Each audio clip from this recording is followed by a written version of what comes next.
ఏపీలో కూటమి ప్రభుత్వం ప్రక్షాళన పర్వం స్పీడ్ పెంచింది. నిన్నటిదాకా రాజకీయ ప్రక్షాళన, ఇప్పుడు అడ్మినిస్ట్రేటివ్ క్లీనింగ్. ఏకంగా 29 ఉద్యోగ సంఘాల గుర్తింపును రద్దు చేస్తూ సర్కార్ తీసుకున్న సంచలన నిర్ణయం ఇప్పుడు బ్యూరోక్రసీలో హాట్ టాపిక్ గా మారింది.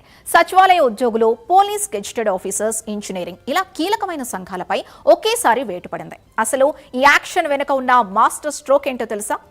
ఏపీ సివిల్ సర్వీసెస్ రూల్స్ 2001లోని రూల్ 3(2)E గుర్తింపు పొందిన సంఘాలు రెగ్యులర్గా ఎలక్షన్స్ నిర్వహించాలి, ఆడిట్ రిపోర్ట్స్ ఇవ్వాలి, అన్నిటికీ మించి పొలిటికల్ అఫీషియల్స్ కు దూరంగా ఉండాలి. కానీ గత ప్రభుత్వ హయాంలో కొన్ని సంఘాలు ఉద్యోగుల సంక్షేమాన్ని గాలికొదిలేసి పొలిటికల్ వింగ్స్ లా వ్యవహరించాయన్న విమర్శలు ఉన్నాయి. బైలాస్ ని బ్రేక్ చేసి ఇష్టారాజ్యంగా వ్యవహరించిన వారిపైనే ఇప్పుడు కొరడా చులిపిస్తున్నారు. ఇక సిస్టమ్ ను గాడిలో పెట్టేందుకు ప్రభుత్వం ఇచ్చిన ఈ స్ట్రాంగ్ వార్నింగ్ తో మిగిలిన సంఘాల్లోనూ వణుకు మొదలైంది. అసలు ఈ 29 సంఘాల ట్రాక్ రికార్డ్ ఏంటి? గుర్తింపు కోల్పోయిన సంఘాల ఫ్యూచర్ ఏంటి? మరింత సమాచారం మా కరెస్పాండెంట్ నరేష్ అందిస్తారు. నరేష్,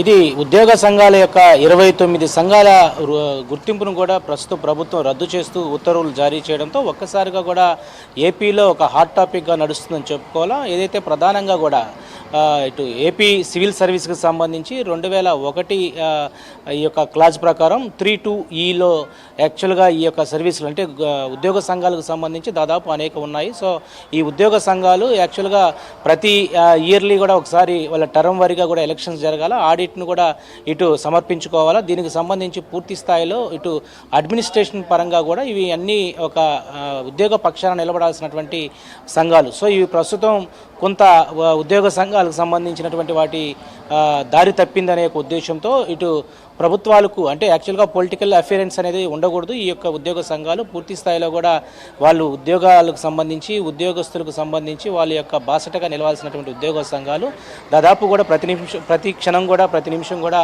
వాళ్ళకు బాసటగా ముందుకెళ్లాల్సినటువంటి పరిస్థితి అయితే ప్రస్తుతం ఏదైతే గత ప్రభుత్వ హయాంలో కూడా కొంత పొలిటికల్ ఇంటర్ఫెరెన్స్తో ఉన్నటువంటి పరిస్థితి మన ఆరోపణలు అయితే ఎదుర్కొన్నటువంటి పరిస్థితి అయితే ఉంది. ఈ నేపథ్యంలోనే ప్రస్తుతం కూటమి ప్రభుత్వం ఒకవైపు పార్టీకి సంబంధించినటువంటి రాజకీయ ప్రక్షాళన ఇప్పటికే స్టార్ట్ చేసింది. మరి అదే తరహాలో ఈ యొక్క ఉద్యోగ సంఘాలకు సంబంధించి అడ్మినిస్ట్రేషన్, సో ఇదంతా కూడా అడ్మినిస్ట్రేషన్ ఆవరణలోకి వస్తుంది. సో ఇప్పుడు ప్రస్తుతం అడ్మినిస్ట్రేషన్ కూడా ప్రక్షాళన చేసే దిశలో భాగంగానే దాదాపు 29 ఉద్యోగ సంఘాలను గుర్తింపు రద్దు చేసింది. ఒక్కసారిగా కూడా 29 సంఘాలకు సంబంధించి దాదాపు ఇందులో సచివాలయ ఉద్యోగులు అయి ఉండొచ్చు, అదేవిధంగా పోలీసు గెజిటెడ్ ఆఫీసర్ సంబంధించి, అదేవిధంగా ఇంజనీరింగ్ విభాగాలు ఇలా 29 ఉద్యోగ సంఘాలకు సంబంధించినటువంటి గుర్తింపు రద్దు చేయడంతో దాదాపు కూడా ఒక్కసారిగా మిగిలినటువంటి సంఘాలంతా కూడా ఆందోళన చెందాల్సినటువంటి పరిస్థితి ఏర్పడతా ఉంది. సో ఈ క్లాజ్ ప్రకారం ప్రతి ఏడాది వాళ్ళకు ఉన్నటువంటి టర్మ్లో ఎలక్షన్స్ జరపాలా, కానీ ఎలక్షన్స్ జరపకుండా ఒకరే దాదాపు కూడా కొన్ని సంవత్సరాల పాటు పాతుకోబోతా ఉన్నారు. మరి అదేవిధంగా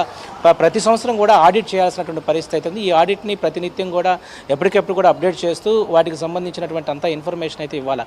కానీ ఏమీ జరగట్లేదు. ప్రస్తుతం ఈ యొక్క ఏదైతే గుర్తింపు పొందినటువంటి ఉద్యోగ సంఘాలు ఎప్పటికెప్పుడు కూడా వాటిని ఏదైతే కొంత డిలే చేస్తున్నటువంటి పరిస్థితుల్లో ఏపీ వ్యాప్తంగా కూడా ప్రధానంగా కూడా ఈ యొక్క అడ్మినిస్ట్రేషన్లో కొంత మనం గాడిలో పెడితే దీనికి సంబంధించి ఉద్యోగస్తులు అయ్యుండొచ్చు, ఉద్యోగస్తుల సమస్యలు అయ్యుండొచ్చు, వారి కుటుంబాలకు సంబంధించిన అనేక విషయాల్లో కూడా పూర్తి స్థాయిలో కూడా ఇటు మనం ఏదైతే ప్రభుత్వం దీన్ని ముందుకు తీసుకెళ్లే ప్రయత్నం అయితే చేస్తుంది. సో అందులో భాగంగానే ఈరోజు ప్రధానంగా కూడా గుర్తింపు పొందినటువంటి 29కి సంబంధించినటువంటి ఉద్యోగ సంఘాల యొక్క గుర్తింపు రద్దు చేయడంతో ఒక్కసారిగా కూడా ఇటు ఉద్యోగ సంఘాల్లో ఒక ఆందోళన కొనసాగుతూ ఉంది. మనం యాక్చువల్గా ప్రతినిత్యం కూడా చూస్తూ ఉంటాం, ఏదైనా ఒక ఉద్యోగిపై రెవెన్యూ డిపార్ట్మెంట్లో ఒక చిన్న సమస్య వచ్చినా ఉద్యోగస్తులంతా కూడా ఏకమవుతారు. సో ఇవన్నీ కూడా అంటే పోలీస్ వింగ్లో కూడా ఏదైనా ఒక సమస్య ఏర్పడితే పోలీసులంతా కూడా వాళ్ళకి ఒక ఉద్యోగ సంఘం ఉంటుంది. ఆ ఉద్యోగ సంఘం సంబంధించి అందరూ కూడా పోరాడతారు. సో వీళ్ళ ఎలక్షన్స్ బాడీ అంతా కూడా జరుగుతూ ఉంటుంది. ఈ ఎలక్షన్స్ బాడీలో అధ్యక్షులను, కన్వీనర్ని అందరూ ఎన్నుకుంటూ ఉంటారు. కానీ ఇటీవల కాలంలో మనం చూస్తే దాదాపు గత ప్రభుత్వంలో కూడా అనేక ఆరోపణలు ఉన్నాయి. ఈ ఉద్యోగ సంఘాలకు సంబంధించినటువంటి రాష్ట్ర అధ్యక్షుడు కాడి నుంచి జిల్లాకు సంబంధించినటువంటి అధ్యక్షుల వరకు కూడా ఈ ప్యాటర్న్లో అందరూ కూడా పొలిటికల్ ఇంటర్ఫరెన్స్ అయితే ఉండదు. ఎందుకంటే సివిల్ సర్వీసు 2001 రూల్స్ ప్రకారం యాక్చువల్గా వీళ్ళంతా కూడా 3(2)Eలో వీళ్ళంతా కూడా రెగ్యులర్గా ఎలక్షన్స్ పొందాలా, ఎలక్షన్స్తో పూర్తి స్థాయిలో ఉద్యోగస్తుల యొక్క వాళ్ళ యొక్క సహకారంతో వీళ్ళు అధ్యక్షులుగా ఎన్నుకోబడతారు. అక్కడ ఉన్నటువంటి వాళ్ళ సమస్యల పట్ల ఎప్పుడు కూడా ముందుకు వెళ్లాల్సిన పరిస్థితి ఉంటుంది. కానీ వీళ్ళు ఎక్కడ కూడా పొలిటికల్ ఇంటర్ఫరెన్స్ ఉండకూడదు. సో పొలిటికల్కి సంబంధించిన నాయకులు నాయకులతో వీళ్ళు కానీ ఇంటర్ఫరెన్స్ అయితే సో మొత్తం ఈ యొక్క ఉద్యోగ సంఘాలకు సంబంధించినటువంటి ఈ యొక్క గుర్తింపు పొందినటువంటి ఏదైతే ఉద్యోగ సంఘాలు ఉన్నాయో ప్రస్తుతం అయితే ఈరోజు 29 సంబంధించిన ఉద్యోగ సంఘాలు రద్దు చేయడం జరిగింది. సో ఈ యొక్క ఇంటర్ఫరెన్స్ ఎక్కువగా ఉంటుంది కాబట్టి ఎప్పటి నుంచో పాతుకోపోయినటువంటి అధ్యక్షులు మార్చుకోపోవడం ఇదంతా కూడా కొంత రాదాంతం జరుగుతున్నటువంటి పరిస్థితి కనపడతా ఉంది.